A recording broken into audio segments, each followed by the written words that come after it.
महाभारत में अनुशासन पर्व में पितामह भीष्म कहते हैं कि यदि 12 साल तक लगातार एक कार्य किया जाए तो वो कार्य सिद्ध हो जाता है। गोकुल में एक अद्भुत भक्त हुए कृष्णदास जी, ये उन्होंने सुन लिया, उनके मन में भाव आया, वो गए माला बना करके ठाकुर जी के पास, बोले ठाकुर जी 12 साल तक लगातार माला पहनाने आऊंगा, 13वें साल की जब सुबह होगी तो आपको माला पहनने मेरी कुटिया में आना।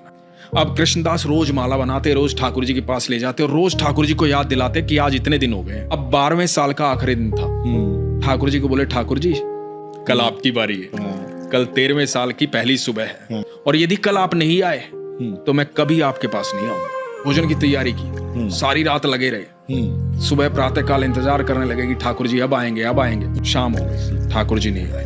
आ गया गुस्सा, सारा 56 भोग उठाया, अपनी पोटली में बांधा और देख करके मंदिर की तरफ, कोई नहीं है कृष्ण विष्णु, पत्थर की मूर्ति है वो, सुनता तो आज आ जाता, सुनता ही नहीं है। और बड़बड़ाते हुए जा रहे हैं। आगे से गैयों का एकदम झुंड आ रहा है लगातार। तो एक बालक आवाज दे रहा है, अरे बाबा सुनो, रुको, इतनी सारी गैया आ रही हैं, टक्कर लग जाएगी, धक्का लग जाएगा, गिर जाओगे, रुक जाओ थोड़ी देर।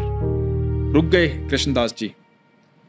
तो बालक बोला कि बड़ी खुशबू आ रही है आपके झोले से, खाना खाया नहीं आपने शायद, तब तक गैया जाए बैठ के खा लो। बोला नहीं मुझे नहीं खाना। क्या हुआ, क्या बात हुई? लाडला है ना वो कन्हैया।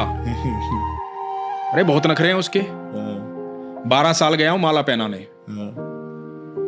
एक दिन बोला था एक दिन मेरे पास आ जाना, नहीं आया, सुबह से लेकर के शाम हो गई, अब जा रहा हूं यहां से। तो बालक बोला बाबा इतना गुस्सा क्यों हो रहे हो? मुझे भी भूख लगी, मैंने भी सुबह से कुछ नहीं खाया, सुबह से गैया चरा रहा हूं। तो बोला कि मुझे भी आप खिला दो। बोला खा लो।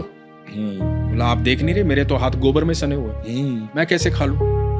आप अपने हाथों से खिला दो। अब एक एक कोर खुद खा रहे हैं, एक एक कोर उस बालक को खिला रहे हैं। अब उस बालक को जब 2-3 कोर खिलाए ना तो बालक की आंखें लाल हो गई, आंखों में आंसू बह रहे हैं। कृष्णदास ने देखा, कृष्णदास ने कहा कि तुम रो क्यों रहे हो? भूख लगी थी, खाना खिला तो रहा हूं, रो क्यों रहे हो? तो बालक बोला बाबा माला नहीं पहनाओगे आज। कृष्णदास बोले कौन है तू? मैं ही तो हूं, तुम्हारा कृष्ण। बोला बाबा जब तुम माला पहनाते हो ना मुझे ऐसा लगता है कि मेरा आलिंगन कर रहे हो।